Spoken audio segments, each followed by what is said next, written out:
Welcome back to Ann Arbor, Michigan. There is head coach Bev Plocki of the Michigan Wolverines. The last few months have been particularly challenging for her and her entire family. Here's her story in her own words. On September 28th, I actually had come home from an athletic department event with some of my student athletes. And my husband Jim wasn't feeling well. He hadn't been feeling well for a little bit. We thought it was just residual from a sinus infection that he had had. And we both knew that something just wasn't right. And so we decided to go to the emergency room. And little did we know that he wouldn't be coming home for a month after that. He was diagnosed with acute myeloid leukemia and basically started chemo right away.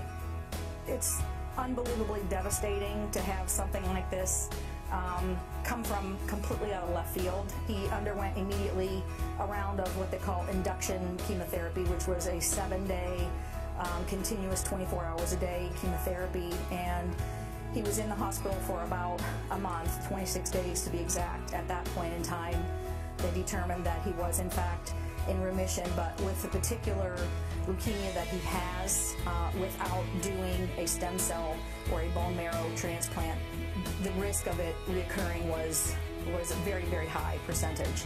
Fortunately for us, his brother Dave from California was a perfect match. They had also looked in the bone marrow registry, and there was only one other person in the entire world that was a match for him. So he came in, and the bone marrow or the stem cell transplant actually took place on December the 26th, the day after Christmas. So he said that he got the best Christmas present ever with a brand new immune system.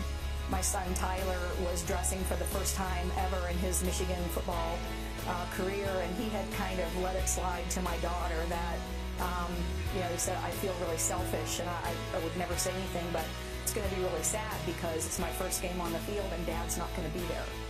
And so it was at that moment that I realized I had to keep my mom hat on in this whole thing too. So we had some friends of Jim's that are very close that came up and watched the game with him at the hospital.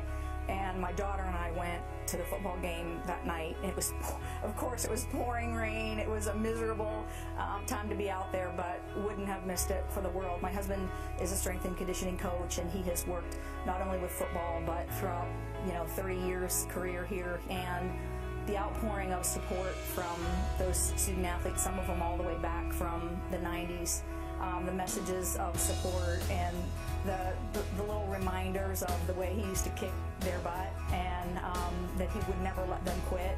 And now they're coming back and reminding him that they expect him to fight, just as hard as he pushed them to.